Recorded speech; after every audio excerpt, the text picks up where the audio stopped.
Welcome to Shukla study point. आप सभी का हार्दिक स्वागत करता हूं। मैं शिवम शुक्ला, आप सभी के अपने YouTube channel Shukla study point में।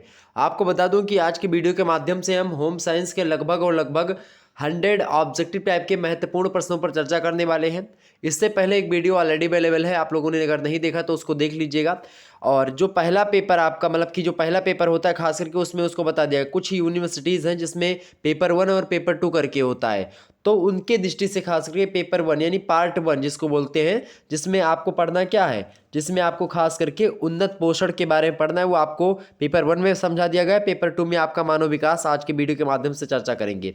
यानी जो पहला वीडियो इसका बना हुआ है ऑब्जेक्टिव का, वो अवेलेबल है यानी कि अपलोडेड है ऑलरेडी, जिसमें हमने आहार आयोजन से जो है बनने वाले महत्वपूर्ण प्रश्नों पर चर्चा करी है। संतुलित आहार से रिलेटेड, शैशवावस्था में पोषण, बाल्यावस्था में पोषण, किशोरावस्था में पोषण, प्रौढ़ावस्था में पोषण, वृद्धावस्था में पोषण, गर्भावस्था में पोषण और धात्री अवस्था में पोषण, ये सब पूरे चैप्टर्स थे। यानी कि लगभग 9 चैप्टर से शुरुआत की, यानी लगभग खंड ए से पूरा मैंने समझा दिया था। अब खंड बा की बारी है। खंड बा में हम समझेंगे खास करके जो आपका क्या है, ह्यूमन डेवलपमेंट से रिलेटेड है।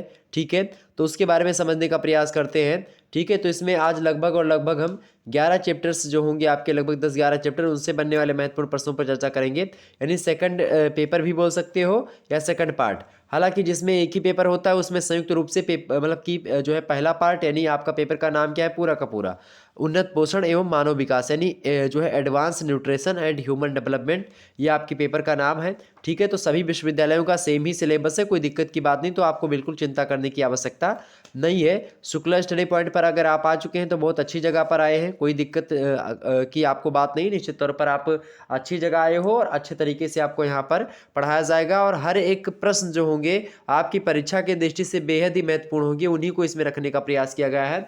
ठीक है, ये बात ध्यान रखेंगे। बाकी और सब्जेक्ट के जो वीडियोस हैं आपके, लिखित model paper, objective model paper, home science का भी लिखित मॉडल पेपर अवेलेबल है, आप लोग देख लीजिएगा। प्लेलिस्ट में जो है आपको वीडियोस मिल जाएगी। ओके, चले मैं प्रारंभ करता हूं, आपकी बारी है, प्रश्न आने वाले हैं। चले शुरू करते हैं। ठीक है, चले एक बार सभी लोग वीडियो को लाइक कर दीजिएगा और शेयर कर दीजिए सभी दोस्तों के पास अपने। धन्यवाद। तो आपका जो है चैप्टर्स आ चुके हैं, आप देखेंगे इसमें आपका जो इस चैप्टर से जो प्रश्न आपका आया हुआ है, इससे पहले एक छोटा सा चैप्टर आपका पहला वाला चैप्टर पढ़ता है, जिसमें आपको पढ़ना क्या होता है, जिसमें आपको मध्य बाल्यावस्था यानी मध्य बाल्यावस्था में जो विकासात्मक कार्य और विशेषताएं होती हैं वही जानना होता है। तो मध्य बाल्यावस्था की बात की है तो हरलाक महोदय एक व्यक्ति हैं, हरलाक महोदय विद्वान हैं। उन्होंने कहा कि मध्य बाल्यावस्था जो होती है 6 वर्ष की अवस्था से यौन आरंभ अवस्था के शुरू तक जो होती है, लगभग 11 व 12 वर्ष के बीच की जो अवस्था होती है, उसको हरलाक महोदय मध्य बाल्यावस्था बोलते हैं। इसका अलग ही महत्व है, इसके विकासात्मक कार्य भी होते हैं, क्योंकि स्वयं के प्रति उचित दृष्टिकोण व मान्यता का निर्माण करना, ये मध्य बाल्यावस्था का विकासात्मक कार्य होता है। इसके अलावा अपने हम उम्र साथी जो होते हैं उनके साथ समायोजित होना, तर्क चिंतन व समस्या समाधान संबंधी तमाम सारी क्षमताएं जो होती हैं वो सब विकसित होती हैं इसी में। तो ये सब प्रश्न आपका वहाँ से बनता है। ठीक है, अब जो है दूसरा जो आपका चैप्टर है मध्य बाल्यावस्था में शारीरिक विकास, तो यहाँ से जो बनने वाले प्रश्न आपके हैं उनको थोड़ा सा जानने का प्रयास करते हैं। चूँकि मध्य जो है शारीरिक जो विकास क्रम होता है, खास करके जन्म के उपरांत 2 साल तक शारीरिक विकास की गति तीव्र होती है। ठीक है, 3 से 11 साल की जो बीच की अवधि होती है उसमें शारीरिक विकास की गति जो होती है वो धीमी हो जाती है, और फिर से 11 से 15 साल जब उम्र होती है किसी भी बच्चे की, तो शरीर का विकास फिर तीव्र होता है। ठीक है, और 16 से 18 साल के बीच में क्या होता है, शारीरिक विकास धीमी हो जाती है। यानी कि आप देखेंगे 4 अवस्थाएं होती हैं शारीरिक विकास चक्र की।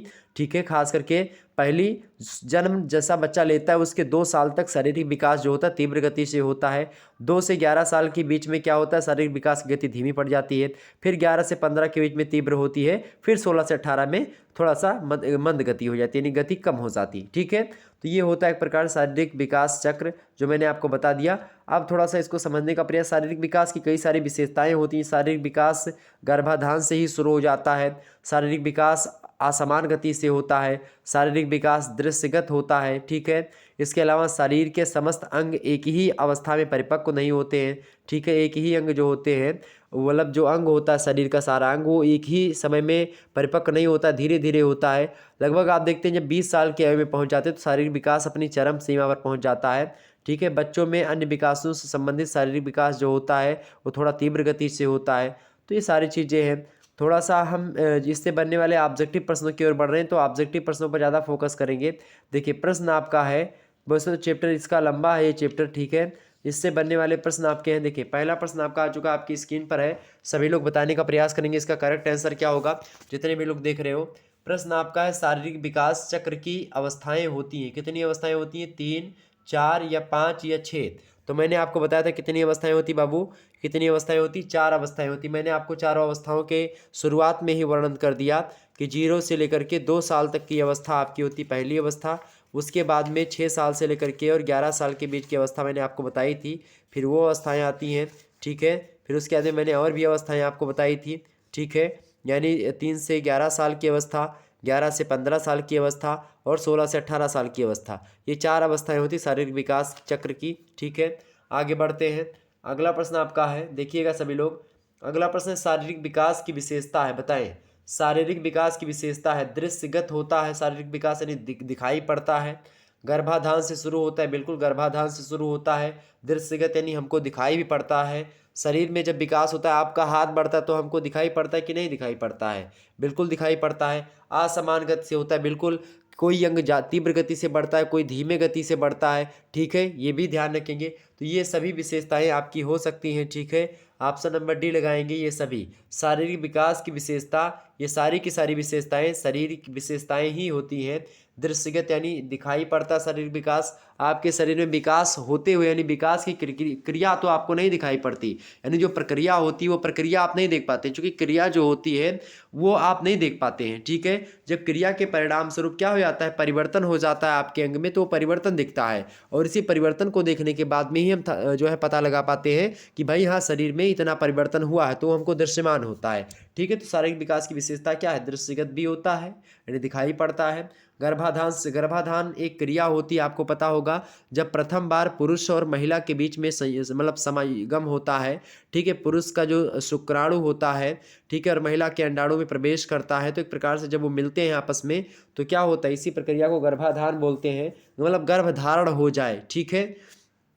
तो गर्भ एक प्रकार से हो जाए, तो गर्भाधारण यानी बीजारोपण हो जाए, तो वो होता है गर्भाधान से। वहीं से आप देखते हैं जो भ्रूण होता है धीरे धीरे बढ़ना प्रारंभ, भ्रूण बनता है, फिर धीरे धीरे वो बढ़ना प्रारंभ हो जाता है। तो यहीं से शरीर का विकास बच्चे का शुरू हो जाता है, माता के पेट के अंदर से ही, ठीक है।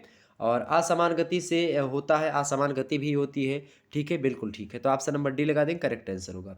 अगला प्रश्न आपका आ चुका है कि बालकों के शारीरिक विकास में सबसे महत्वपूर्ण कारक कौन है? स्वच्छता, निद्रा, पोषण या व्यायाम, बताएं।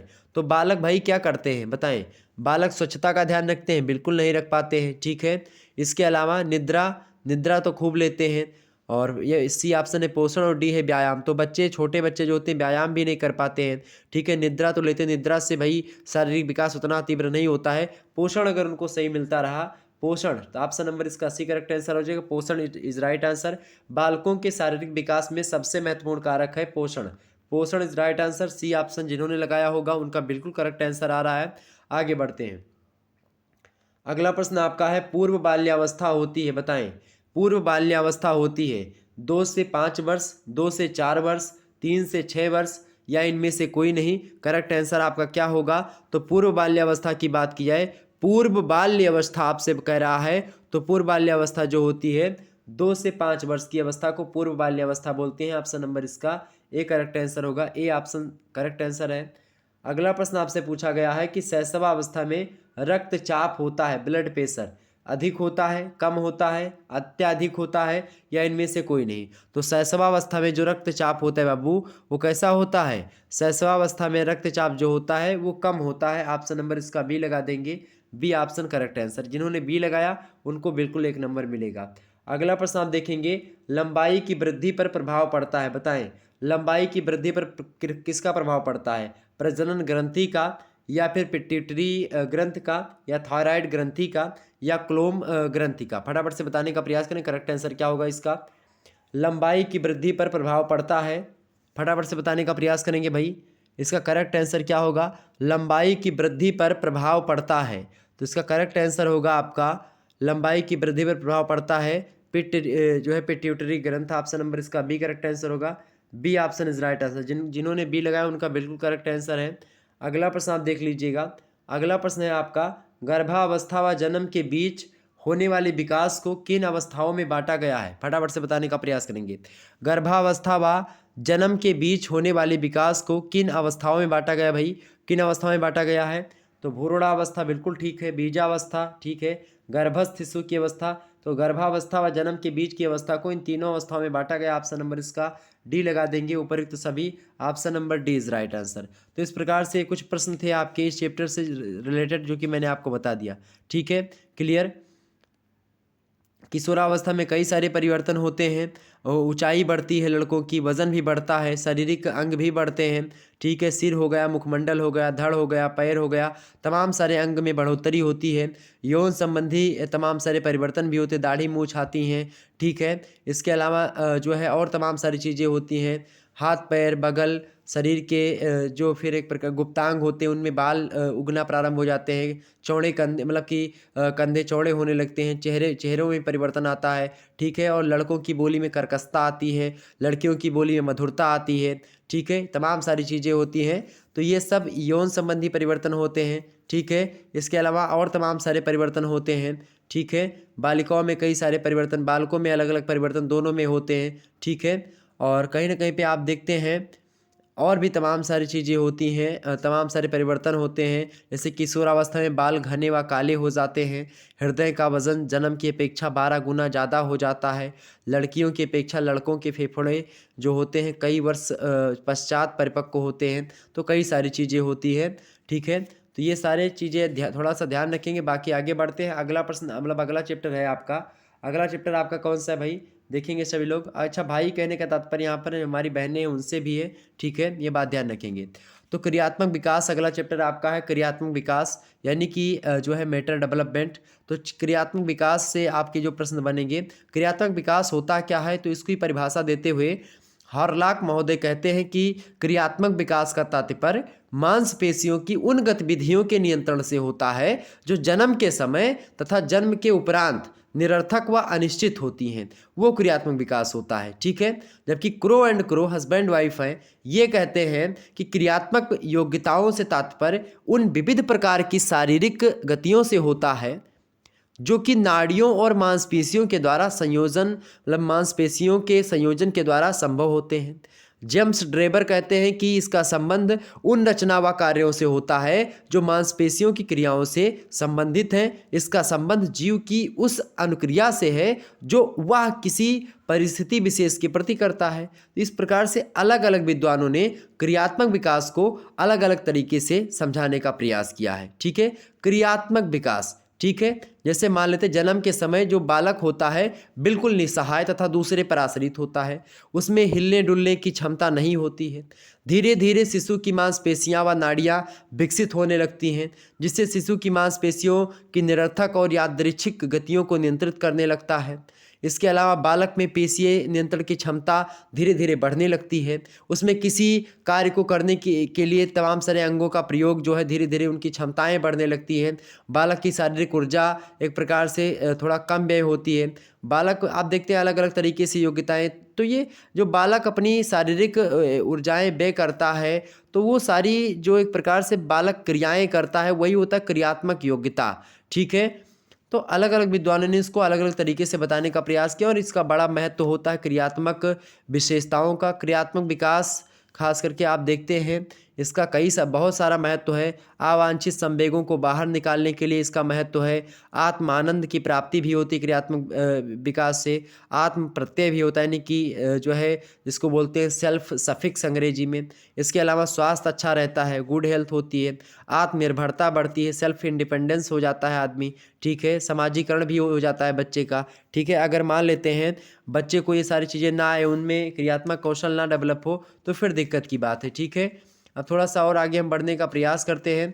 अलग अलग अवस्थाओं में बालक के अलग अलग क्रियाओं में विकास होता है। ठीक है, ये बात आप ध्यान रखेंगे। तो इसको थोड़ा सा मैं समझूंगा जब इसको विस्तार से लिखित वाले मॉडल पेपर में, तो और विस्तार से जानने का प्रयास करेंगे। अच्छा, क्रियात्मक विकास को प्रभावित करने वाले कई सारे कारक भी होते हैं, तो आपसे प्रश्न भी पूछता है तो मैं एक बार बता दूं तमाम सारे कारक होते हैं। जैसे शरीर की रचना आपकी कैसी है, बॉडी स्ट्रक्चर, वो क्रियात्मक विकास को प्रभावित करेगा। इसके अलावा जो आपके वस्त्र होते हैं वो भी आपको एक प्रकार से, ठीक है, जो वस्त्र होते हैं ये भी आपको प्रभावित करते हैं। हार्लाक कहते हैं कि अगर बालकों को अत्यधिक कसे वस्त्र पहनाए जाते हैं तो उनके अंगों के विकास में बाधा नहीं पड़ती है, बल्कि अंगों के संचालन में परेशानी आती है। ठीक है, तो क्रियात्मक विकास के लिए आप देखते हैं कसे वस्त्र भी जो होते हैं ये क्रियात्मक विकास को प्रभावित करते हैं। और इसके अलावा बीमारियां भी कहीं ना कहीं पे क्रियात्मक विकास को प्रभावित करती हैं, बुद्धि भी प्रभावित करती है, सीखने के अवसर की कमी भी क्रियात्मक विकास को प्रभावित करती है, प्रोत्साहन की कमी भी क्रियात्मक विकास को प्रभावित करती है। इसके अलावा व्यक्तिगत जो है व्यक्तित्व संबंधी शील गुण भी प्रभावित करते हैं। मांसपेशी विकास के अवसर न मिलने पर भी प्रभावित होता है। आहार कैसा, न्यूट्रिशन, ये भी प्रभावित करता है। बालकों में फय यानी फियर जो होता है, ठीक है, साहस की कमी जिसको बोलते हैं, तो उससे भी दिक्कत होती है। आइए अब हम थोड़ा सा प्रश्नों की ओर बढ़ते हैं। आपका प्रश्न आ चुका है। प्रश्न है, देखेंगे पहला प्रश्न है इस चैप्टर से कि क्रियात्मक विकास का अर्थ क्या है, बताएं। क्रियात्मक विकास का क्या अर्थ है भाई? क्रियात्मक विकास का अर्थ क्या होता है? देखिए, मांसपेशियां उचित संयोजन, बिल्कुल ठीक है। मांसपेशियों का एकीकरण, ये भी क्रियात्मक विकास के अंतर्गत रख सकते हो। मांसपेशीय नियंत्रण, ये भी ठीक है। ऑप्शन नंबर डी लगा दीजिए, करेक्ट आंसर आपका हो जाएगा। क्रियात्मक विकास का अर्थ है ये सारी चीजें। ऑप्शन नंबर इसका डी करेक्ट आंसर होगा। दूसरा नंबर प्रश्न आप देखेंगे इस चैप्टर से। प्रश्न आपका आ चुका है भाई, सभी लोग देखिएगा। दूसरा प्रश्न है कि शारीरिक गतियों के द्वारा नाड़ियों व मांसपेशियों की क्रियाओं का संयोजन होता है तो उसे क्या कहते हैं? शारीरिक गतियों, बढ़िया प्रश्न है। शारीरिक गतियों के द्वारा नाड़ियों व मांसपेशियों की क्रियाओं का संयोजन होता है तो उसे क्या कहते हैं? फटाफट से बताने का प्रयास करेंगे। तो उसको हम क्या कहते हैं बाबू? उसको हम क्रियात्मक विकास कहते हैं। ऑप्शन नंबर इसका ए करेक्ट आंसर होगा। जिन छात्र छात्रों ने ए लगाया उनका बिल्कुल करेक्ट आंसर है। अगला प्रश्न देखने का प्रयास करेंगे। तीसरा नंबर प्रश्न है आपका, क्रियात्मक विकास किस ओर होता है? सामान्य से विशिष्ट की ओर या विशिष्ट से सामान्य की ओर होता है, बताएं। या फिर इन दोनों में हो सकता है या इनमें से कोई नहीं। करेक्ट आंसर क्या होगा? तीसरे का करेक्ट आंसर क्या होगा? बिल्कुल, जो शारीरिक गति मतलब क्रियात्मक विकास होता है, क्रियात्मक विकास होता है जो बाबू, वो कैसा होता है? वो सामान्य से विशिष्ट की ओर होता है। किससे? सामान्य से विशिष्ट की ओर। ऑप्शन नंबर ए में जो दिया है करेक्ट आंसर होगा। A option is right answer. तो इन सभी प्रश्नों को एकदम से रट लीजिएगा, आपकी परीक्षा में यही प्रश्न बनने वाले हैं। अगला प्रश्न आपका आ चुका है। एक बार वीडियो को लाइक कर दीजिएगा। जितने भी लोग देख रहे हैं हमारे साथ जुड़े हुए हैं, सभी लोग वीडियो को लाइक कर दीजिएगा और शेयर कर दीजिए अपने समस्त दोस्तों के पास इस वीडियो को, ताकि उन सभी का भला हो जाए और वो सब भी अच्छे तरीके से पास हो जाएं, अच्छे अंक लाएं। ठीक है, प्रश्न आपका है, कपड़े पहनने के कौशल में बालिकाएं बालकों की अपेक्षा शीघ्र निपुणता प्राप्त कर लेती हैं, क्योंकि क्यों ऐसा कर पाती बालिकाएं? क्योंकि कपड़े पहनने में कौशल में जो बालिकाएं होती हैं बालकों की अपेक्षा शीघ्र निपुणता प्राप्त कर लेती हैं। कपड़ा पसंद करने में हुआ या पहनने में या अन्य चीज़ों में, आप देखते हैं पहनती तो बहुत लेट हैं लड़कियां कपड़ा, टाइम लगता है उनको सजने में, उनको सारी चीज़ें करने में। लेकिन क्या होता है, वो ज़्यादा बेटर तरीके समझती हैं कि किस पैंट पर, मतलब कौन सा शर्ट किस पैंट पर अच्छा लगता है या कौन सा कलर मैचिंग हुआ। ये सब लड़कियां बहुत ज़्यादा ध्यान रखती हैं कि हमारा नेल पॉलिश इस कलर का है तो उसी कलर का सूट होना चाहिए, चप्पल कैसा पहनना है, वो सब एक प्रकार से मैच वैच सब देखती हैं। ठीक है, मैच मतलब वो मैच नहीं, खेल वाला मैचिंग, मतलब ये मैच की क्या क्या मैच कर रहा है पूरा। बैग भी एक प्रकार से, कुछ लड़कियां होती हैं जो बैग भी मैचिंग देखती हैं, नेल पॉलिश का जो है लगातार किसी, तो कई सारी चीज़ें होती हैं। तो या वस्त्र का परिसज्जा हुआ, तो चूंकि लड़कियां वो सारी चीज़ें परिचित होती, पढ़ी लिखी होती हैं होम साइंस को, और इसीलिए उसमें ज़्यादा निपुण होती हैं। ठीक है, और उनका जन्मजात ये भी एक प्रकार से कहीं ना कहीं पे कुछ योग्यताएं उनके अंदर होती हैं। तो कपड़े पहनने के कौशल में बालिकाएं बालकों की अपेक्षा शीघ्र निपुणता प्राप्त कर लेती हैं, क्योंकि सीखने की क्षमता अधिक होती है, या अनुकरण से सीख जाती हैं, या बालकों से अधिक निपुण होती हैं बालिकाएं, या उनकी कलाई लचीली होने के कारण से वे मांसपेशीय संयोजन सरलता से कर लेती हैं। इसका करेक्ट आंसर क्या होगा? तो इसका करेक्ट आंसर होगा ऑप्शन नंबर डी। उनकी कलाई जो होती है लड़कियों की लचीली होती है, और कलाई लचीली होने के कारण से क्या होता है, मांसपेशीय संयोजन सरलता से वो कर लेती हैं। तो ऑप्शन नंबर इसका डी करेक्ट आंसर होगा। ठीक है, आगे बढ़ते हैं। पांचवा नंबर आपका प्रश्न है, क्रियात्मक विकास किस क्रम का अनुसरण करता है? बताएं, मस्तकोधोमुखी या फिर मस्तकाधोमुखी या दूर विकास क्रम या फिर दोनों या इनमें से कोई नहीं। करेक्ट आंसर क्या होगा इसका? इसका करेक्ट आंसर क्या होगा पांचवें नंबर का? तो इसका पांचवें नंबर करेक्ट आंसर क्या होगा? तो क्रियात्मक विकास जो होता है ये कई दोनों क्रम में हो, तो दूर विकास क्रम में भी होता है और मस्तकाधोमुखी में भी होता है। ठीक है, मस्तक अधोमुखी में भी। ऑप्शन नंबर इसका सी लगा दीजिएगा, ए और बी दोनों। अगला प्रश्न आप देखते हैं, छठवां नंबर प्रश्न है आपका, गर्भस्थ शिशु की क्रियाएं कब से शुरू होती हैं, बताएं। 3 महीने में, 4 महीने में, 5 महीने में या फिर 6 महीने में। करेक्ट आंसर आपका क्या होगा, फटाफट से बताने का प्रयास करेंगे। इसका करेक्ट आंसर क्या होगा भाई, इसका करेक्ट आंसर क्या होगा, गर्भस्थ शिशु की क्रियाएं कब से शुरू होती हैं। तो गर्भस्थ शिशु की क्रियाएं जो होती हैं वो शुरू होती हैं 6 महीने में। ऑप्शन नंबर डी लगा दीजिएगा। जिन छात्र छात्राओं का डी ऑप्शन आ रहा है बिल्कुल करेक्ट आंसर है, डी इसका करेक्ट आंसर होगा। 7वां प्रश्न आपका आ चुका है, देखेंगे सभी लोग। बालकों में लिखने की क्रिया का विकास कब से होता है। बालकों में लिखने की क्रिया का विकास कब से होता है भाई, 2 से 3 वर्ष, 3 से 4, 2 से मतलब 1 से 2 या 4 से 5 वर्ष। तो बालकों में जो सीखने की मतलब बालकों में लिखने की जो प्रक्रिया होती है उसका विकास जो होता है, उसका विकास 2 से 3 वर्ष के आसपास हो जाता है। ऑप्शन नंबर इसका ए करेक्ट आंसर होगा। अगला प्रश्न है, शिशु में कितने प्रकार की नेत्र गतियाँ होती हैं। शिशु में कितने प्रकार की नेत्र गतियाँ होती हैं भाई, तो शिशु में खास करके देखिए समानांतर, लंबवत और वृत्ताकार, ये शिशु के नेत्र मतलब कितने प्रकार की नेत्र गतियाँ होती हैं, तो इन तीनों प्रकार की होती हैं। ऑप्शन नंबर डी लगा देंगे, ये तीनों। अगला प्रश्न आप देखेंगे, 9वां नंबर प्रश्न है, कितने माह का बालक बिना सहारे के सुलभता से बैठ सकता है, बताएं। कितने महीने का बालक जो होता है वो सुलभता के मतलब बिना सहारे के सुलभता के साथ बैठ सकता है, बिना किसी सहारे के। तो 7 महीने का अगर बालक है तो बैठने में एक प्रकार से सक्षम हो जाएगा बिना किसी सहारे के। Option number C. अगला प्रश्न 10वां नंबर प्रश्न है, बालकों के मुस्कुराने की सहज क्रिया कब दिखाई देती है, बताएं। बालकों में मुस्कुराने की सहज क्रिया कब दिखाई देती है, पहले सप्ताह में जन्म के, दूसरे सप्ताह में, तीसरे सप्ताह में, चौथे सप्ताह में। तो इसका करेक्ट आंसर होगा भाई पहले सप्ताह में ही आप देखते हैं बालकों में मुस्कुराने की सहज क्रिया दिखाई पड़ जाती है। ऑप्शन नंबर इसका ए करेक्ट आंसर होगा। अगला प्रश्न है, बालकों में शारीरिक कौशलों को कितने भागों में बांटा गया है, बताएं। बालकों में शारीरिक कौशलों को कितने भागों में बांटा गया भैया, कितने भागों में, तो 2 भागों में बांटा गया है। ऑप्शन नंबर इसका ए करेक्ट आंसर होगा। अगला प्रश्न आप सभी लोग देखिएगा, 12वां नंबर प्रश्न है, सूक्ष्म क्रियात्मक कौशलों के अंतर्गत आते हैं, बताएं। तो सूक्ष्म क्रियात्मक कौशलों के अंतर्गत लिखना, चित्र बनाना, पकड़ना, ये सब जो है आपके आते हैं। ऑप्शन नंबर इसका डी लगा दीजिए, करेक्ट आंसर ये सभी। अगला प्रश्न है, हस्त कौशलों के अंतर्गत आते हैं, बताएं। तो हस्त कौशलों के अंतर्गत देखिए स्वयं खाना, कपड़े पहनना, बाल संवारना, ये सब हस्त कौशल ही तो हैं। ऑप्शन नंबर डी लगा देंगे, ये सभी। अगला प्रश्न है 14वां नंबर, बालकों की क्रियात्मक विकास को प्रभावित करते हैं। शरीर की रचना आपकी कैसी है, ये भी प्रभावित करती है, बुद्धि, ठीक है, बालकों में भय, ये सब मैंने बताया भी था। तो ऑप्शन नंबर डी लगा देंगे, ये सभी, ठीक है। तो इस प्रकार से ये सारे प्रश्न आपके बहुत ही महत्वपूर्ण थे। आगे बढ़ते हैं, अगला प्रश्न आपका आ चुका है अगले चैप्टर से। अगला प्रश्न आपका आ चुका है, देखिए अगला प्रश्न आपका आ चुका है अगले चैप्टर से। अगले चैप्टर से यानी कौन सा चैप्टर आपका आ चुका है भाई, देखिएगा मैं आपको बताने का प्रयास करता हूँ।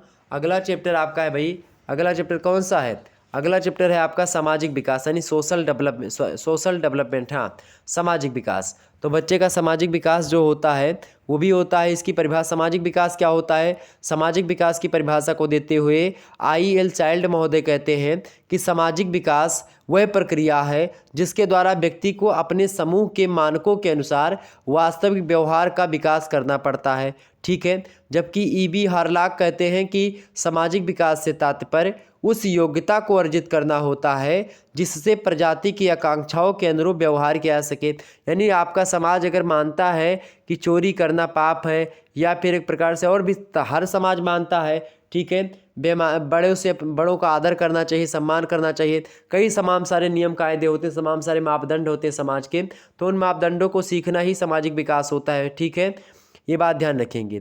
तो कुल मिलाकर के जो परिभाषा बताई उनसे 3 बात निकल करके सामने आती। पहली बात, समाज द्वारा स्वीकृत व्यवहारों को विकसित करना बच्चे के अंदर। दूसरी बात, समाज द्वारा जो स्वीकृत व्यवहार हैं उनके अनुसार क्रियाओं को किया जाए बालक के अनुसार। इसके अलावा सामाजिक अभिवृत्तियों को विकसित किया, यानी जो सामाजिक अभिवृत्ति है यानी जो एटीट्यूड है उनको विकसित किया जाए, ठीक है, समाज के अकॉर्डिंग, ठीक है, ये बात ध्यान रखें। सामाजिक विकास के कौन से मापदंड होते हैं, सामाजिक परिपक्वता, ठीक है, बच्चे के अंदर देखी जाती है भाई, सामाजिक परिपक्वता उसकी बढ़े। इसके अलावा सामाजिक अनुरूपता, ठीक है, जिसको बोलते हैं सामाजिक अनुरूपता को सोशल कॉन्फॉर्मिटी, ठीक है, कॉन्फॉर्मिटी बोलते हैं अनुरूपता को अंग्रेजी में। इसके अलावा सामाजिक समायोजन, ठीक है, यानी सोशल एडजस्टमेंट कर ले बच्चा।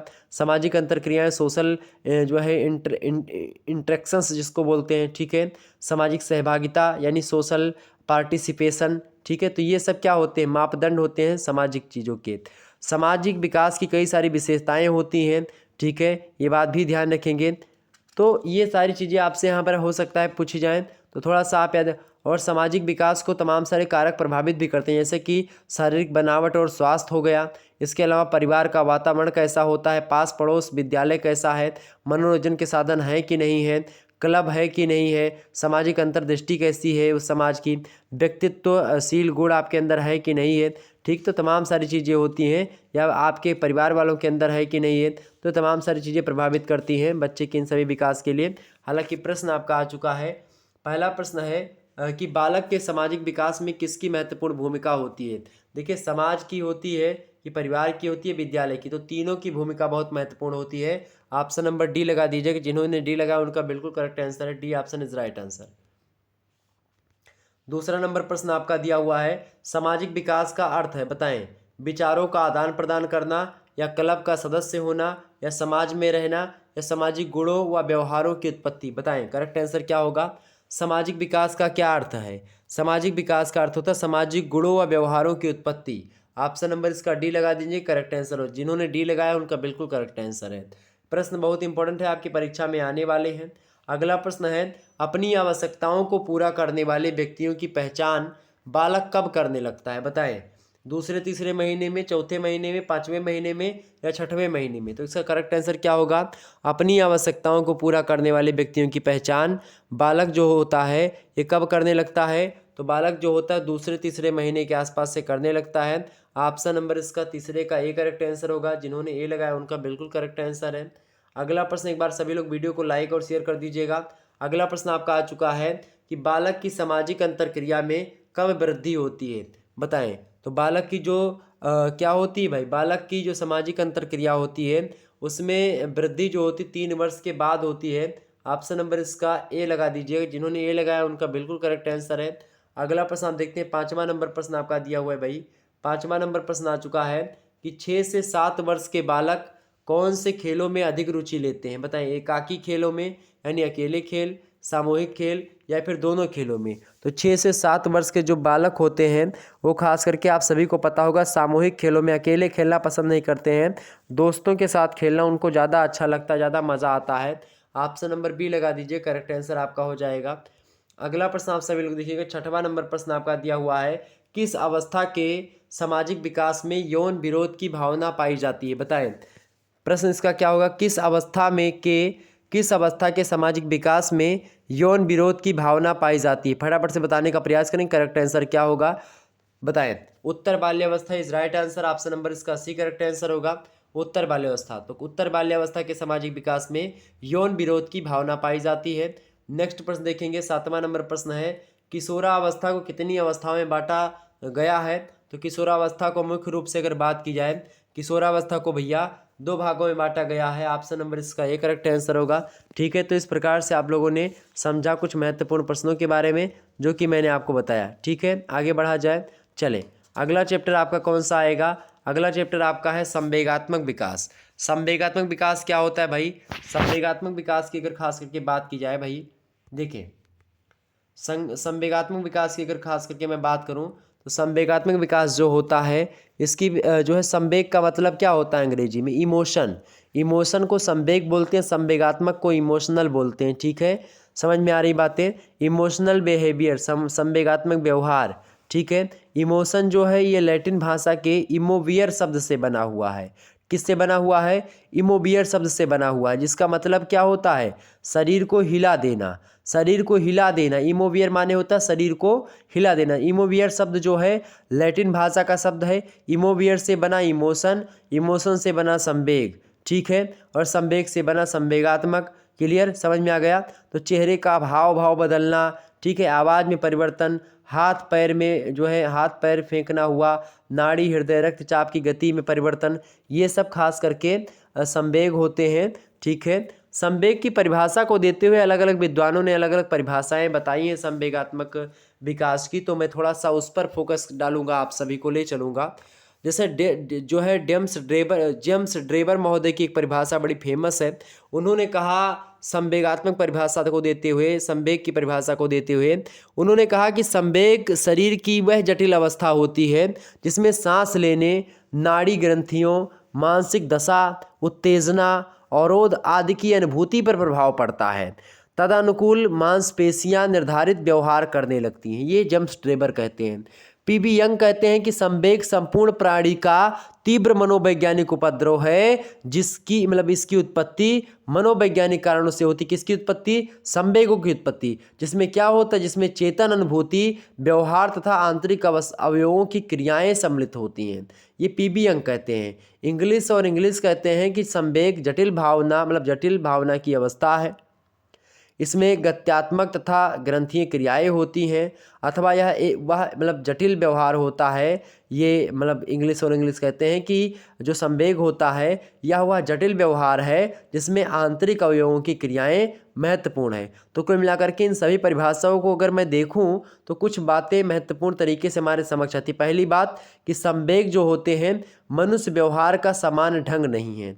दूसरी बात, संवेग जो है अकस्मात ही बाहरी व आंतरिक उद्दीपकों के परिणाम स्वरूप प्रकट होते हैं।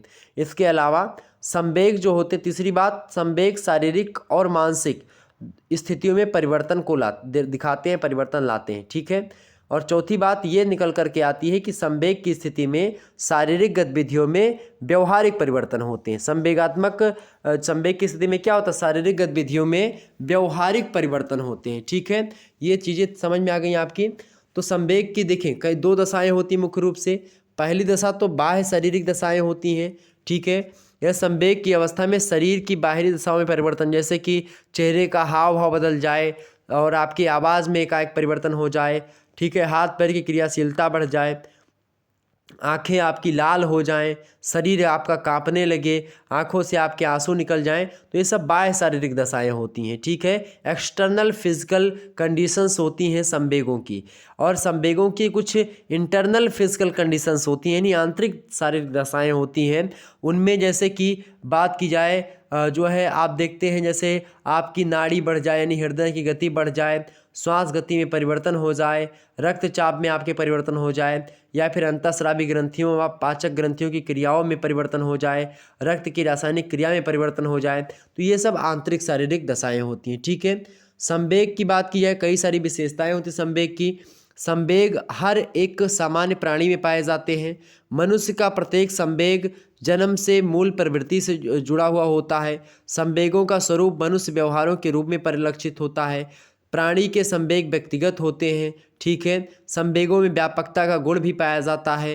प्रत्येक व्यक्ति के संवेगों के प्रकाशन जो होते हैं उसका भिन्न भिन्न प्रकाशन, मतलब कि जो संवेग दिखाने का जो तरीका होता है सबका अलग अलग होता है हर व्यक्ति का। संवेग व्यक्ति वस्तु तथा परिस्थिति के कारण उपस्थित होते हैं।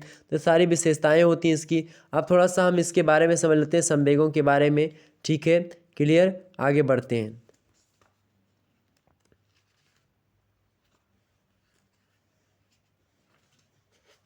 संवेगों से बनने मतलब संवेगात्मक विकास से बनने वाला जो प्रश्न है ऑब्जेक्टिव, उसको थोड़ा सा जानते हैं। पहला प्रश्न आपका आ चुका है, संवेग की दशाएं हैं। देखिए 2, 3, 5, 4, तो मैंने बताया कितनी दशाएं भाई? संवेग की मुख्य रूप से 2 दशाएं हैं, आंतरिक और एक बाहरी। ठीक है। ऑप्शन नंबर इसका ये होगा। अगला प्रश्न आप देखते हैं, दूसरा नंबर प्रश्न है, संवेग के आयाम है, बताएं संवेग के आयाम कौन कौन से हैं? प्रचुर, क्षीण, ठीक है, सबल, दुर्बल, संगत, असंगत, ये सब संवेग के आयाम है।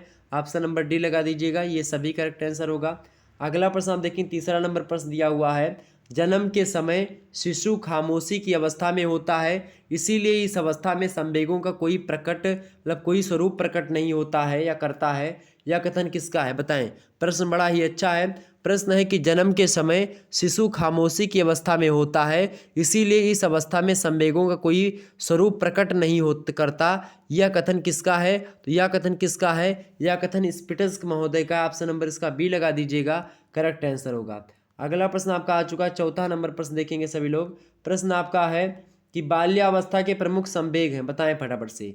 बाल्यावस्था के प्रमुख संवेग कौन से? चिंता, जिज्ञासा, ईर्ष्या, या फिर ये सभी? तो बाल्यावस्था में क्या होता है बाबू? बाल्यावस्था में खास करके आपको बता दूं, बाल्यावस्था के प्रमुख संवेग क्या हैं? ईर्ष्या भी होती है, चिंता भी होती है, जिज्ञासा भी बहुत ज़्यादा होती है। ऑप्शन नंबर डी लगा देंगे, बाल्यावस्था के सारे संवेग होते हैं। ऑप्शन नंबर इसका डी करेक्ट आंसर होगा। अगला प्रश्न आप सभी लोग देखिएगा, अगला प्रश्न आपका आ चुका है, बालकों के संवेग प्रौढ़ों की तुलना में बताएं, अल्पकालिक होते हैं, दीर्घकालिक होते हैं, फिर जटिल होते हैं। तो बालकों के संवेग जो होते हैं वो प्रौढ़ों की तुलना में खास करके अगर बात की जाए अल्पकालिक होते हैं, कम होते हैं। बालकों के संवेग कभी रोते हैं, कभी तुरंत हंसते हैं, जबकि जो प्रौढ़ व्यक्ति होता है वो अगर मतलब एक दिन, वो खास करके जो पुरुष होते हैं वो अगर एक दिन रोते तो पूरा दिन उनका लगभग बर्बाद ही चला जाता है। ठीक है, महिलाओं की बात करें तो कभी रोती हैं तुरंत और तुरंत हंसने भी लगती हैं। उनका थोड़ा सा ये तरीका जो है एक प्रकार से आप देखते हैं कि मतलब बहुत जल्दी रो सकती हैं। उनकी एक्टिंग एक प्रकार से रोने की या फिर हंसने की वो कर सकती हैं। कहीं एक मतलब एक तुरंत रो दिया, तुरंत हंस दिया, ये कलाएँ होती हैं।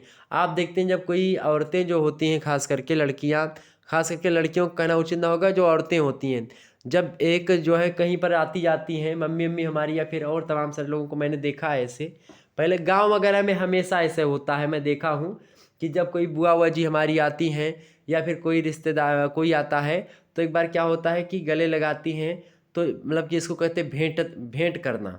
ठीक है, तो जब भेंट करती हैं तो क्या होता है, रोने लगती हैं वो लोग, फिर तुरंत थोड़ी देर बाद में क्या होती, फिर हंसने लगती हैं। तो एक प्रकार से परिवर्तन की ये एक प्रकार से थोड़ा जल्दबाजी परिवर्तन जो होता है ये एक प्रकार से बालकों में भी ज़्यादा होता है। ठीक है, ये बात ध्यान रखेंगे। ऑप्शन नंबर इसका एक करेक्ट आंसर होगा। अगला प्रश्न आपका है 6वां नंबर, संवेगों का घनिष्ठ संबंध निम्नलिखित में से किससे नहीं है। आपसे पूछ रहा है, बढ़िया प्रश्न है, संवेगों का घनिष्ठ संबंध निम्नलिखित में से सॉरी निम्नलिखित में से किससे नहीं भाई। भोजन सामग्रियों से संवेग का संबंध नहीं है, शारीरिक स्वास्थ्य से भी है, परिपक्वता से भी है, लिंग से भी है। ठीक है, तो ऑप्शन नंबर सी लगा देंगे, भोजन सामग्री से नहीं है। अगला प्रश्न देखने का प्रयास करते हैं भाई।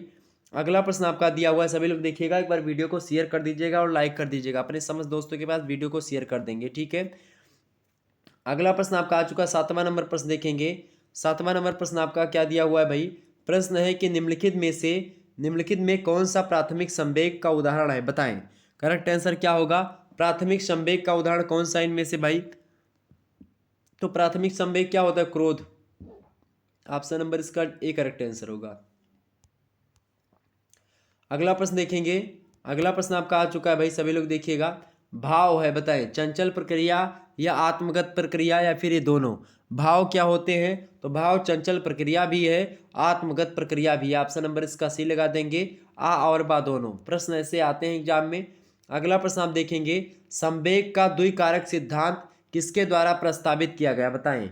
संवेग का द्विकारक सिद्धांत किसके द्वारा प्रस्तावित किया गया भाई, तो संवेग का जो द्विकारक सिद्धांत है वो प्रस्तावित किया गया था किसके द्वारा भाई, सेस्टर सिंगर के द्वारा। ऑप्शन नंबर सी में दिए हैं, करेक्ट आंसर होगा ऑप्शन नंबर सी। संवेग का द्विकारक सिद्धांत जो है वो सेस्टर सिंगर जी का है सॉरी, थोड़ा तबीयत मेरी डाउन है। आगे देखते हैं, अगला प्रश्न आपका है, संवेगों को नियंत्रित करने की विधि बताएं कौन सी है इनमें से। संवेगों को नियंत्रित करने की विधि है रेचन विधि, समन विधि या प्रतिगम विधि। तो इसका करेक्ट आंसर क्या होगा 10वें का, बिल्कुल आप सभी लोग सही लगा रहे हो, D option is right answer. समन, रेचन, प्रतिगम ये सब विधियां संवेगों को नियंत्रित करने की ही है। ऑप्शन नंबर डी लगा देंगे, करेक्ट आंसर होगा आपका। आगे बढ़ते हैं, अगला प्रश्न। अगला प्रश्न आपका आ चुका है अगले चैप्टर से। अगला चैप्टर के नाम आपके क्या है, थोड़ा सा आपको मैं बताने का प्रयास करता हूँ। अगला चैप्टर आपका कौन सा भाई, देखेंगे सभी लोग। अगला चैप्टर आपका कौन सा भाई, अगला चैप्टर आपका है संज्ञानात्मक विकास, जिसको आप कॉग्निटिव डेवलपमेंट बोलते हैं। संज्ञानात्मक विकास की बात की जाए तो संज्ञानात्मक विकास की कई सारी विशेषताएं होती हैं। संज्ञानात्मक विकास की बात की जाए, आप देखते हैं मनुष्य जो होता है अपनी जो है मानसिक विकास जो होता है उसका प्रत्यक्षीकरण करता है, जो जान रहा होता है उसको बाहर प्रत्यक्ष करना। ठीक है, तो ये होता है एक प्रकार संज्ञानात्मक विकास। बच्चा पढ़ना लिखना सीखता है, ठीक है, तमाम सारा ज्ञान इकट्ठा करता है, उसको फिर प्रत्यक्ष करता है, मतलब कि प्रस्तुत करता है लोगों के समक्ष। तो सब संज्ञानात्मक प्रक्रिया के मुख्य रूप से खास करके 5 चरण होते हैं। पहला प्रतिमा निर्माण यानी इमेज फॉर्मेशन, ठीक है। दूसरा होता है भाषा यानी लैंग्वेज। तीसरा होता है संकेत यानी सिंबल। चौथा होता है प्रत्यय का निर्माण यानी फॉर्मेशन ऑफ कॉन्सेप्ट। इसके अलावा 5वां होता है तर्क यानी कि रीजनिंग, ठीक है। तो संज्ञानात्मक प्रक्रिया के आपसे पूछे कितने चरण होते हैं, तो 5 चरण होते हैं, ठीक। कौन कौन सा, प्रतिमा निर्माण, दूसरा भाषा, तीसरा संकेत, चौथा प्रत्यय का निर्माण और पांचवा तर्क। ठीक है, क्लियर। संज्ञात्मक विकास की कई सारी विशेषताएं होती हैं। संज्ञात्मक विकास जो होता है सामान्य से विशिष्ट की तरफ होता है, पहली विशेषता। दूसरी विशेषता ये कि संज्ञात्मक विकास की अगर खास करके बात की तो विकास का मुख्य आधार संवेदना तथा प्रतीक निर्माण होता है इसमें। तीसरी बात यह कि संज्ञात्मक विकास को बुद्धि प्रभावित करती है। चौथी बात यह कि संज्ञात्मक विकास एक जटिल मानसिक प्रक्रिया है जो अमूर्त रूप से होती रहती है। कोई भी प्रक्रिया हमेशा अमूर्त ही होती है। इसके अलावा संज्ञात्मक विकास से बालक में क्या होता है, सीखने की शक्ति बढ़ती है। ठीक है, संज्ञात्मक विकास जो होती है प्रक्रिया व्यक्तिगत होती है। संज्ञात्मक प्रक्रियाओं का विकास शैशवावस्था से पहले ही शुरू हो जाता है। इसके अलावा अगली विशेषता लिख सकते हो आपकी संज्ञात्मक विकास नाड़ी संस्थान के साथ साथ बढ़ता जाता है। संज्ञात्मक विकास हेतु ज्ञानेंद्रियों का विकास व परिपक्वता भी जरूरी होती है। इसके अलावा संज्ञात्मक विकास एक अर्जित योग्यता है जो जीवन भर चलती रहती है और पर्यावरण से समायोजन में मदद भी करती रहती है। तो ये संज्ञात्मक विकास बहुत ज़रूरी होता है खास करके बच्चों के लिए, और जो है सभी के लिए संज्ञात्मक विकास बहुत ज़बरदस्त होता है। प्रश्न आपका क्या है? प्रश्न पहला आपका, संज्ञात्मक विकास को किसने प्रतिपादित किया? बढ़िया प्रश्न है। संज्ञात्मक विकास को किसने प्रतिपादित किया भाई? तो संज्ञात्मक विकास को प्रतिपादित किया था किसने? जीन पियाजे ने। ऑप्शन नंबर इसका ए करेक्ट आंसर होगा। जिन्होंने लगाया ऑप्शन ए इनका बिल्कुल करेक्ट आंसर है। अगला प्रश्न दूसरा नंबर आप देखेंगे, ज्ञान अर्जित करने के लिए प्रत्यक्षीकरण, स्मरण, समस्या समाधान, निर्णय चिंतन इत्यादि के जटिल सेट को क्या कहते हैं? बताएं। इसका करेक्ट आंसर क्या होगा? ज्ञान अर्जित करने के लिए प्रत्यक्षीकरण, स्मरण, समस्या समाधान, निर्णय चिंतन इत्यादि के जटिल सेट को क्या कहते हैं? तो क्या कहते हैं भाई? उसको संज्ञान कहते हैं। ऑप्शन नंबर इसका ए करेक्ट आंसर होगा। जिन छात्र छात्रों ने ये ऑप्शन लगाया उनका बिल्कुल करेक्ट आंसर आ रहा है। अगला प्रश्न आप सभी लोग देखिएगा, तीसरा नंबर प्रश्न दिया हुआ है, किस मनोवैज्ञानिक ने ज्ञान के विकास में आत्मसातीकरण और समंजन को सन्निहित माना है? फटाफट से बताएंगे। किस मनोवैज्ञानिक ने ज्ञान के विकास में आत्मसातीकरण और समंजन को सन्निहित माना है? किसने माना है भैया? तो है जीन पियाजे। ऑप्शन नंबर बी में दिए करेक्ट आंसर होंगे। अगला प्रश्न आप देखते हैं, पियाजे ने संवेदी पेशी अवस्था को कब से कब माना है? बताएं। बढ़िया प्रश्न है, आपकी परीक्षा में ऐसे प्रश्न अवश्य आएंगे। प्रश्न आपका क्या है? प्रश्न है कि चौथा नंबर, पियाजे ने संवेदी पेशीय अवस्था को कब से कब तक माना है? बताएं। जन्म से 1 वर्ष तक, जन्म से 2 वर्ष तक, जन्म से 3 वर्ष तक, जन्म से 4 वर्ष तक। तो पियाजे की बात की जाए और खासकर जीन पियाजे ने संवेदी पेशी अवस्था को खास करके बात की जाए तो उन्होंने जन्म से 1 वर्ष तक माना। ऑप्शन नंबर इसका ए करेक्ट आंसर होगा। ठीक है, आगे बढ़ते हैं। अगला प्रश्न आपका 5वां नंबर है। प्रश्न है कि पियाजे के अनुसार पूर्व संक्रियात्मक अवस्था का विस्तार क्या है? तो पूर्व संक्रियात्मक अवस्था का जो विस्तार है भाई वो 2 से 7 वर्ष की अवस्था है। ऑप्शन नंबर इसका सी लगा दीजिएगा। जिन्होंने सी लगाया उनका बिल्कुल करेक्ट आंसर है 5वें का। अगला प्रश्न आपका 6वां नंबर प्रश्न देखेंगे सभी लोग। 6वां प्रश्न आपका है कि पियाजे के अनुसार मूर्त संक्रिय अवस्था का विस्तार कब से कब है भाई? तो इसका करेक्ट आंसर क्या होगा भाई? इसका करेक्ट आंसर होगा जो जीन पियाजे कहते हैं मूर्त संक्रिय अवस्था का जो विस्तार है वो 9 से 11 वर्ष। ऑप्शन नंबर इसका ए करेक्ट आंसर होगा 6वें का। आगे बढ़ते तो A option is right answer. अगला प्रश्न आप देखेंगे। अगला प्रश्न आपका आ चुका है, देखिएगा। अगला प्रश्न है 7वां नंबर प्रश्न देखेंगे सभी लोग। 7वां नंबर प्रश्न है, संज्ञात्मक प्रक्रिया के कितने चरण होते हैं भाई? संज्ञात्मक प्रक्रिया के कितने चरण होते हैं? तो संज्ञात्मक प्रक्रिया के मुख्य रूप से खास करके 5 चरण होते हैं। ऑप्शन नंबर इसका सी करेक्ट आंसर होगा। 5 चरणों के बारे में शुरुआत में मैंने आपको बता दिया है। आगे बढ़ते हैं। अगला प्रश्न आपका है 8वां नंबर इस चैप्टर का। देखें, ये 8 चैप्टर इसके चैप्टर से बनने वाले बहुत महत्वपूर्ण प्रश्न है। अगला प्रश्न है, निगमनात्मक और आगमनात्मक चिंतन जो होता है किस अवस्था में घटित होता है? तो ये किस अवस्था में घटित होता है भाई? ये औपचारिक संक्रिय अवस्था में घटित होता है। ऑप्शन नंबर इसका डी करेक्ट आंसर होगा। जिन्होंने भी डी लगाया उनका बिल्कुल करेक्ट आंसर है। आगे बढ़ते हैं। अगला प्रश्न आपका आ चुका है अगले चैप्टर से। अगले चैप्टर का आपके नाम क्या है? अगले चैप्टर का आपके नाम है भाषा विकास, यानी लैंग्वेज डेवलपमेंट। भाषा विकास की बात की तो भाषा विकास की प्रक्रिया की खास करके बात की जाए तो कई सारी चीज़ें होती हैं। ठीक है, भाषा विकास का कई सारा महत्व भी है, जैसे सामाजिक समायोजन में सहायक होता है, स्व मूल्यांकन में सहायक होता है भाषा विकास। ठीक है। सामाजिक संबंधों को बनाने में भाषा विकास महत्वपूर्ण भूमिका निभाता है, भाषा का विकास। इसके अलावा मानव विकास में सहायता करता है, नेतृत्व के विकास में, साहित्य के निर्माण में, शैक्षणिक उपलब्धि में सहायक होता है। ठीक है। वैसे गैरीसन कहते हैं कि एक बालक का शब्द भंडार कितना है यह इस बात का निर्धारण करता है कि उस बालक का विद्यालय में प्रगति का स्तर किस प्रकार का होगा। वह विद्यालय में प्रगति करेगा या सामान्य प्रगति में असफल होगा, ये गैरीसन कहते हैं। ठीक है। तो भाषा विकास के कई सारे चरण भी होते हैं। आपसे पूछेगा भाषा विकास के कितने चरण होते हैं, तो भाषा विकास के भी आपके कितने चरण होते हैं भाई? भाषा विकास के भी आपके 5 चरण होते हैं। कौन कौन से 5 चरण होते हैं भाई? कौन कौन से 5 चरण होते हैं? पहला होता है क्रंदन, ठीक है, यानी क्राइंग। दूसरा होता है आपका जो है बलबलाना, यानी कि बल्बलिंग जिसको बोलते हैं। तीसरा होता है हाव भाव, ठीक है। और आपका चौथा होता है आकलन शक्ति का विकास। और पांचवा आपका होता है शब्द प्रयोग यानी वर्ड यूज़। ठीक है। तो चीज़ें आप ध्यान रखेंगे थोड़ा सा। अब प्रश्न आपसे कैसे कैसे पूछेगा इसको थोड़ा सा जान लेते हैं। ठीक है। प्रश्न आपका क्या आ चुका है भाई, सभी लोग देखने का प्रयास करेंगे। प्रश्न आपका आ चुका है भाई, देखेंगे सभी लोग। प्रश्न क्या है? प्रश्न आपका आ चुका है कि भाषा की आरंभिक अवस्था होती है, बताएं। भाषा की आरंभिक अवस्था होती है, तो भाषा की आरंभिक अवस्था होती है क्रंदन। ठीक है। ऑप्शन नंबर इसका बी करेक्ट आंसर होगा। क्योंकि जब बच्चा पैदा होता है तुरंत क्या होता है? क्रंदन माने होता है रोना, क्राइंग। ठीक है। तो पहले रोता ही है, तो भाषा की आरंभिक अवस्था रोना ही है। ऑप्शन नंबर इसका बी करेक्ट आंसर होगा। आगे बढ़ते हैं। अगला प्रश्न आपका तीसरा नंबर, बालक में आंकलन शक्ति का विकास होता है। तो बालक में आंकलन शक्ति का जो विकास होता है 3 से 4 महीने में होता है। ऑप्शन नंबर इसका सी करेक्ट आंसर होगा। जिन छात्र छात्रों ने सी लगाया उनका बिल्कुल करेक्ट आंसर है। अगला प्रश्न आप सभी लोग देखिएगा, तीसरा नंबर प्रश्न आ चुका है, आपकी परीक्षा के लिए बहुत महत्वपूर्ण है। एक बार सभी लोग वीडियो को लाइक और शेयर कर दीजिएगा। अगला प्रश्न आपका आ चुका है, भाषा विकास की अंतिम अवस्था कौन सी है? भाषा विकास की अंतिम अवस्था कौन सी भाई? तो भाषा विकास की अंतिम अवस्था है शुद्ध उच्चारण। अगर आप शुद्ध उच्चारण करने लग गए तो एक प्रकार से ये आपका भाषा विकास का लास्ट आपका क्या हो जाता है? अंतिम चरण हो जाता है। 5 चरण जिनमें से अंतिम चरण आपका क्या है? शुद्ध उच्चारण करना। ठीक है। इसी उद्देश्य से तो भाषा विकास मतलब भाषा के बारे में बताया जाता है ताकि आप अच्छे तरीके से बोल ले। आगे बढ़ते हैं। अगला प्रश्न,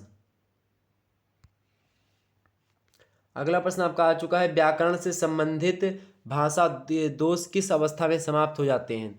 तो ये खास करके अगर प्रश्न क्या है आपका, प्रश्न है कि व्याकरण से संबंधित भाषा दोष किस अवस्था में समाप्त हो जाते हैं? तो किशोरावस्था में लगभग समाप्त ही हो जाते हैं। ऑप्शन नंबर इसका एक करेक्ट आंसर होगा। अगला प्रश्न आपका आ चुका है 5वां नंबर प्रश्न, देखेंगे सभी लोग। 5वां नंबर प्रश्न क्या दिया हुआ है आपका? 5वां नंबर प्रश्न दिया हुआ है भाई, 5वां नंबर प्रश्न है, किस अवस्था में बालिकाओं का भाषा विकास बालकों की तुलना में शीघ्र होता है यानी अधिक होता है? फटाफट से बताने का प्रयास करें। करेक्ट आंसर इसका क्या होगा? किस अवस्था में बालिकाओं का भाषा विकास बालकों की तुलना में शीघ्र होता है? तो बताएं करेक्ट आंसर क्या होगा? शैशवावस्था, बाल्यावस्था, दोनों में। ऑप्शन नंबर सी लगा दिए। किस अवस्था में बालिकाओं मतलब बालिकाओं का भाषा विकास बालकों की तुलना में शीघ्र होता है? शैशवावस्था में भी और बाल्यावस्था में भी। ऑप्शन नंबर इसका सी करेक्ट आंसर होगा। अगला प्रश्न आप देखते हैं, 6वां नंबर प्रश्न है, भाषा विकास को प्रभावित करने वाले तत्व हैं बुद्धि, यौन भेद, प्रेरणा और या फिर ये सभी। इसका करेक्ट आंसर क्या होगा भाई? इसका करेक्ट आंसर होगा ऑप्शन नंबर डी, ये सभी। अच्छा, मैं जब यहाँ पर हैं देखता हूँ तुरंत मुझे डी ही याद आता है। तो जब भी आपको है दिखा हुआ मिले तो आप ऑप्शन नंबर डी में ये सभी मिले तो आपका 90% या लगभग 99% वही सही हो जाता है, ऑप्शन डी, उपरोक्त तो सभी। ठीक है। अगला प्रश्न हम देखते हैं, 7वां नंबर प्रश्न दिया हुआ है आपका, किसी शब्द की पुनरावृत्ति कराने वाला कारक कहा जाता है? फटाफट से बताएंगे।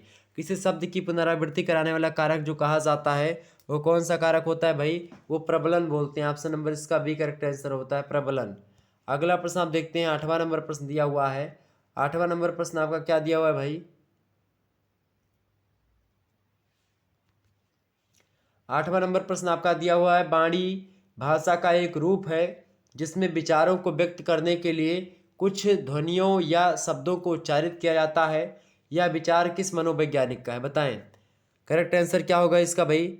इसका करेक्ट आंसर होगा हार्लाक महोदय। ऑप्शन नंबर इसका बी करेक्ट आंसर होगा। वाणी भाषा का एक रूप होता है जिसमें विचारों को व्यक्त करने के लिए कुछ ध्वनियों या शब्दों को उच्चारित किया जाता है। यह विचार दिया था हार्लाक महोदय ने। ठीक है। ऑप्शन नंबर बी में दिए हार्लाक करेक्ट आंसर होंगे। आगे बढ़ते हैं। अगला प्रश्न आपका आ चुका है, अगले चैप्टर से रिलेटेड है। अगला चैप्टर आपका क्या नाम है अगले चैप्टर का भाई? आपके अगले चैप्टर का क्या नाम है? फटाफट से बताने का प्रयास करेंगे। अगले चैप्टर का आपके नाम है, देखिए अगले चैप्टर आपका कौन सा है भाई?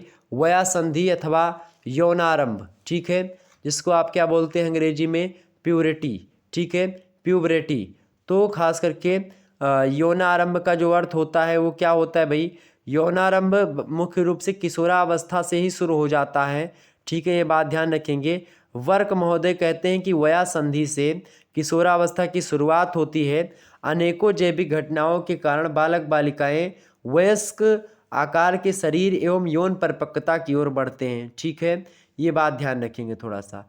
यौन आरंभ जो होता है वो खास करके किशोरावस्था में ही शुरू हो जाता है और किशोरावस्था में हार्मोन्स में परिवर्तन होता है और उसके कारण से क्या होता है? शरीर में बहुत सारे परिवर्तन होते हैं।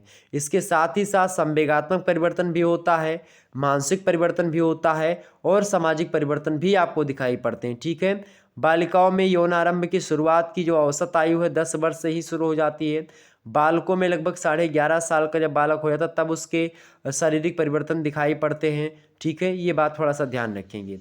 प्रश्न आपसे यहाँ से कौन कौन सा बनेगा थोड़ा सा उस पर फोकस करते हैं। ऑब्जेक्टिव टाइप के प्रश्न आपकी परीक्षा की दृष्टि से जो हैं इम्पोर्टेंट वो आपके एग्जाम में आ चुके, मतलब स्क्रीन पर आ चुके हैं, जो कि आपके एग्जाम में आने वाले हैं। प्रश्न है आपका पहला कि निम्नलिखित में से किस हार्मोन के स्राव के कारण यौन आरंभ में शरीर का आकार तीव्र गति से बढ़ना आरंभ हो जाता है? तो वह कौन सा हार्मोन है जिसके कारण यौन आरंभ में शरीर का आकार तीव्र गति से बढ़ना आरंभ कर देता है? तो वो कौन सा है? Thyroxine hormone. ऑप्शन नंबर इसका ए करेक्ट आंसर होगा। जिन्होंने ए लगाया उनका बिल्कुल करेक्ट आंसर है। अगला प्रश्न, वया संधि से किशोरावस्था की शुरुआत होती है। अनेकों जैविक घटनाओं के कारण बालक बालिकाएं वयस्क आकार के शरीर तथा यौन परिपक्वता की ओर बढ़ते हैं। यह कथन किस विद्वान का है? तो इस कथन को कहा था, किसने कहा था बाबू? इस कथन को कहने वाले विद्वान हैं बर्क महोदय। ऑप्शन नंबर बी में दिए बर्क महोदय, बड़े अच्छे विद्वान हैं। ऑप्शन नंबर बी इन्होंने ही कहा था, यानी बर्क महोदय ने कहा था कि वया संधि से किशोरा संधि मतलब किशोरावस्था की शुरुआत होती है। अनेकों जैविक घटनाओं के कारण बालक बालिकाएं वयस्क आकार के शरीर तथा यौन परिपक्वता की ओर बढ़ते हैं। अगला प्रश्न आपका तीसरा नंबर प्रश्न आ चुका है। प्रश्न देखें, बड़ा अच्छा प्रश्न आपका आ चुका है। देखें प्रश्न है तीसरा नंबर की बालिकाओं में मासिक धर्म का आरंभ होने की औसत आयु, यानी कि लगभग औसत आयु कितनी है सभी बालिकाओं में मासिक धर्म जो होता है, ठीक है, वो कब शुरू हो जाता है, कितने वर्ष की अवस्था से? तो वो शुरू हो जाता है भाई 12.5 साल के बाद, यानी 12 वर्ष 8 महीने के बाद से ही प्रारंभ हो जाता है लगभग। ऑप्शन नंबर इसका डी करेक्ट आंसर होगा। अगला प्रश्न आप देखते हैं। अगला प्रश्न है लड़कों में यौन संबंधी परिपक्वता का पहला चिन्ह क्या है? लड़कों में यौन संबंधी परिपक्वता का पहला चिन्ह क्या है भाई? बताएं करेक्ट आंसर इसका क्या होगा? इसका करेक्ट आंसर होगा आपका अंडकोशों का आकार बढ़ना, लिंग का आकार बढ़ना या फिर दाढ़ी मूंछ निकलना। लड़कों में यौन संबंधी परिपक्वता का पहला चिन्ह जो होता है वो खास करके आप देखते हैं दाढ़ी मूंछ भी निकलने प्रारंभ हो जाती है। तो ऑप्शन नंबर इसका सी भी लग सकता है, ठीक है, इसका सी भी लग सकता है, ए भी लग सकता है, ठीक है, अंडकोशों का आकार भी बढ़ने लगता है, ठीक है। तो इनमें थोड़ा सा देखें, ये सी भी हो सकता है और ए भी हो सकता है। अगर पहला चिन्ह अगर देखेंगे तो ए ऑप्शन राइट आंसर होगा आपका, ए ऑप्शन, ठीक है। आगे बढ़ते हैं थोड़ा सा। अगला प्रश्न है आपका यौनारंभ में किशोरों की मनोदशा निम्न में से होती है, बताएं। अस्थायी प्रकार की, प्रवण प्रकार की या फिर अस्थायी प्रकार की या ये सभी?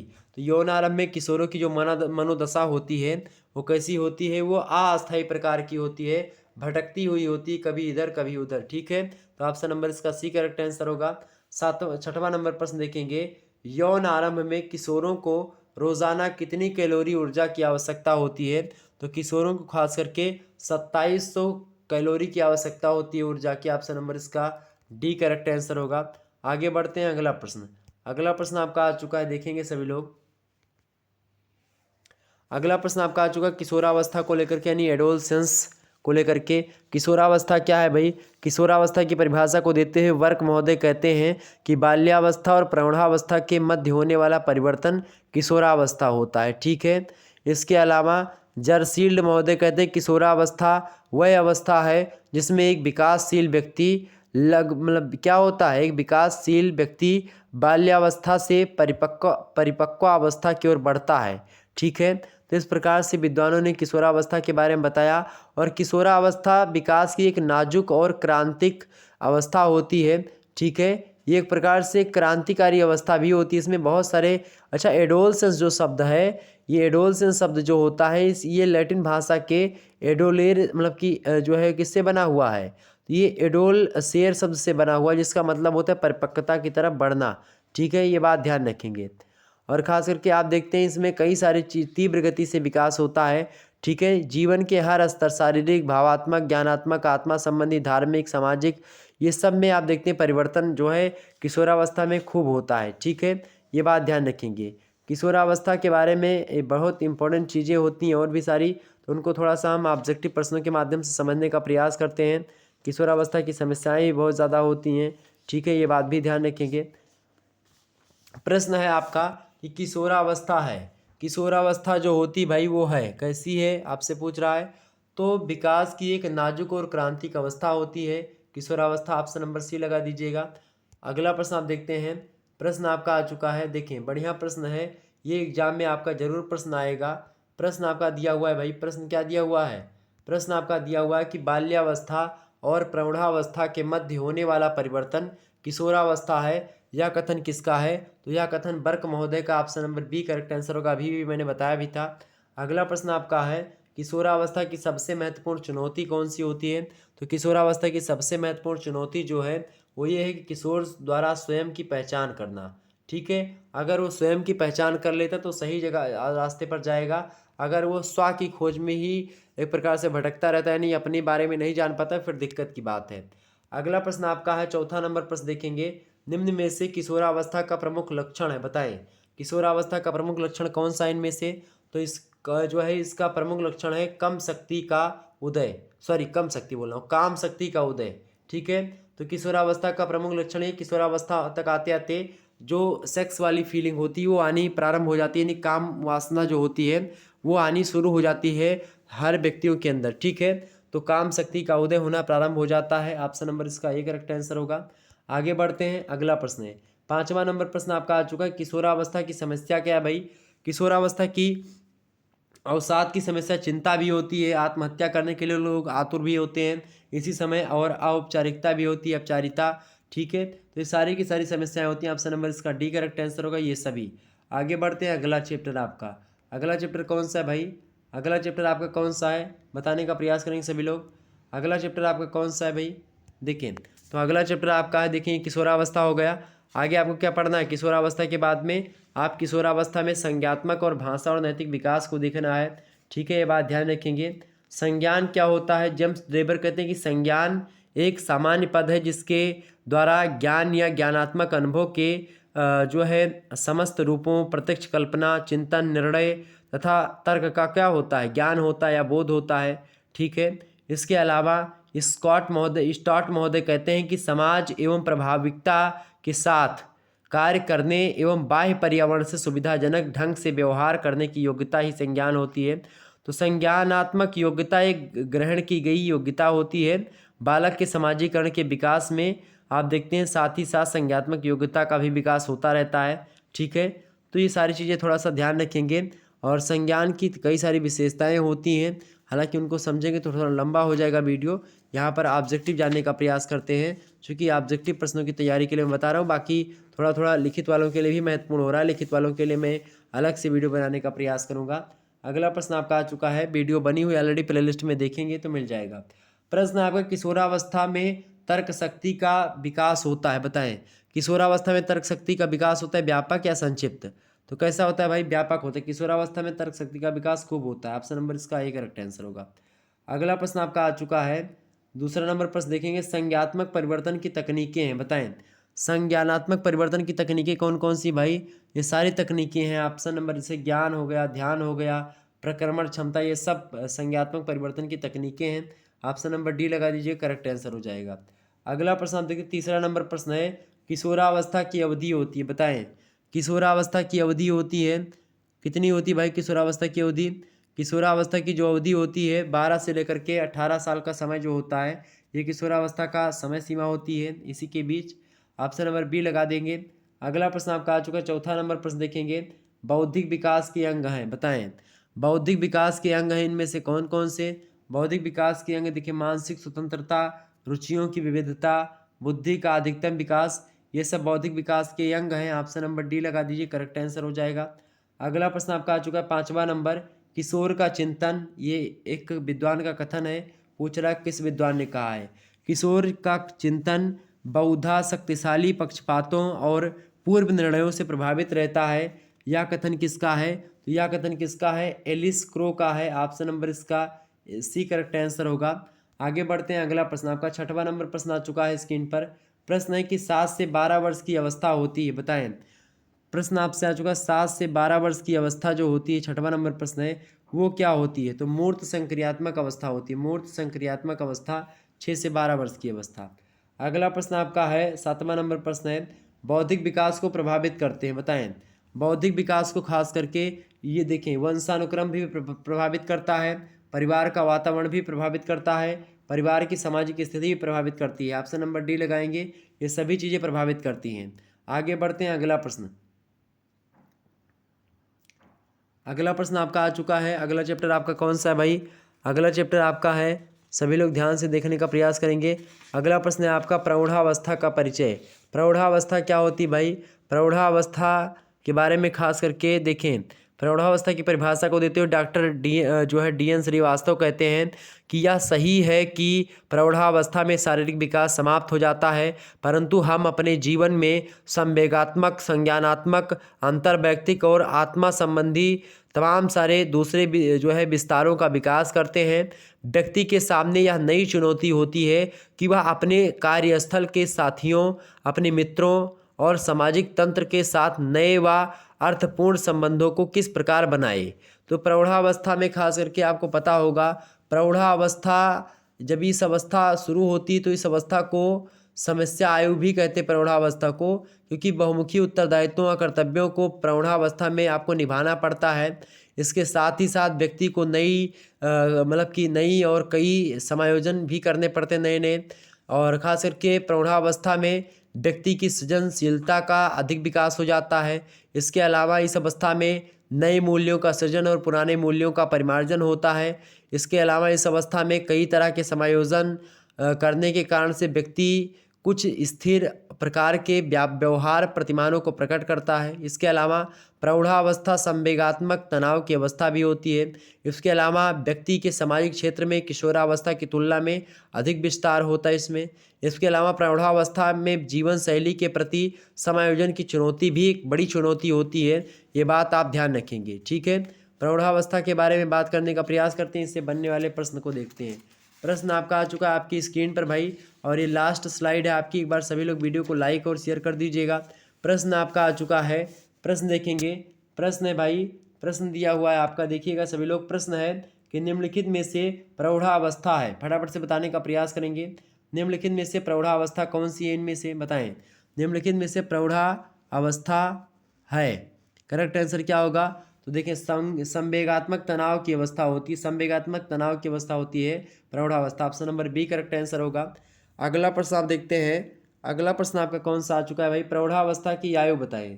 प्रौढ़ावस्था की आयु होती है, तो प्रौढ़ावस्था की आयु कितनी होती है भाई, प्रौढ़ावस्था की आयु 21 से 40 वर्ष के आसपास मानी जाती है। ऑप्शन नंबर इसका बी करेक्ट आंसर होगा। आगे बढ़ते हैं, अगला प्रश्न आपका आ चुका है, बताएं। प्रश्न है कि जरण के कारण प्रौढ़ावस्था में निम्नलिखित में से किसमें परिवर्तन आता है। तो जरण के कारण से प्रौढ़ावस्था में जो परिवर्तन आता है वो खासकर किसमें आता है भाई, डीएनए में परिवर्तन होता है, ठीक है। ऑप्शन नंबर इसका ए करेक्ट आंसर होगा। अगला प्रश्न आप देख लीजिएगा, अगला प्रश्न आपका आ चुका है, प्रौढ़ावस्था के विकासात्मक कार्य हैं, बताएं। प्रौढ़ावस्था के विकासात्मक कार्य कौन कौन से भाई, ये सारे के सारे कार्य हैं, बच्चों का पालन, परिवार कायम करना, जीवन साथी का चयन करना, ये सब प्रौढ़ावस्था के विकासात्मक कार्य हैं। ऑप्शन नंबर इसका डी करेक्ट आंसर होगा। अगला प्रश्न आप देखते हैं, शैक्षिक समायोजन का क्षेत्र है, बताएं। शैक्षिक समायोजन का क्षेत्र है, फटाफट से बताने का प्रयास करेंगे। ये सारे क्षेत्र हैं, विद्यालय, महाविद्यालय, विश्वविद्यालय, ये सब शैक्षिक समायोजन के क्षेत्र हैं। ऑप्शन डी लगा दीजिएगा, ये सभी अगला प्रश्न आपका आ चुका है, व्यावसायिक समायोजन का क्षेत्र है। व्यावसायिक समायोजन का क्षेत्र कौन सा है? व्यवसाय का चुनाव, व्यावसायिक चुनाव में स्थिरता, कार्य समायोजन, ये सब व्यावसायिक समायोजन का ही क्षेत्र है। ऑप्शन नंबर डी लगा दीजिएगा, ये सभी करेक्ट आंसर हो जाएगा। इस प्रकार से आपने लगभग बहुत सारे प्रश्नों को समझा और जाना। ठीक है, आगे बढ़ने का प्रयास करते हैं और इस प्रकार से आपका लगभग सारा का सारा जो है आपका समाप्त हो गया। और ये ह्यूमन वैल्यूज़ वाला मॉडल पेपर जो पड़ा हुआ है आप देख लीजिएगा, ये तीसरी वीडियो थी ह्यूमन वैल्यूज़ की। इससे पहले 2 मॉडल पेपर ऑलरेडी मैंने दे दिए थे, तो 2 और ये तीसरा और एक मॉडल पेपर और आपको दे दूंगा मैं इसका। ठीक है, मानव मूल्य और पर्यावरण का। तो एक प्रकार से आपका हो जाएगा BA BSc बीकॉम। ठीक है, BSc AG BSc home science सभी के लिए इंपॉर्टेंट है सेमेस्टर 3 के लिए, यानी कि third semester BA second year third semester में human values and environmental study यानी कि मानव मूल्य और पर्यावरण अध्ययन ये आपको पढ़ना है, इसलिए इसकी वीडियो मैं जल्द ही दे दूंगा। ठीक है, उसके बाद में सोशियोलॉजी की वीडियो भी आपकी हो जाएगी। धन्यवाद, मिलते हैं फिर नेक्स्ट वीडियो में। तब तक के लिए जय हिंद जय भारत। आप सभी का बहुत बहुत धन्यवाद हमारे से जुड़ने के लिए। इसी प्रकार से अपना प्यार हमेशा बनाए रखिएगा। Good night all of you. सभी लोगों को गुड नाइट, सभी लोगों को गुड नाइट, सभी लोगों को राम राम। ओके, धन्यवाद आप सभी का हमारे से जुड़ने के लिए। एक बार जितने भी लोग देख रहे हो सभी लोग वीडियो को लाइक कर दीजिएगा।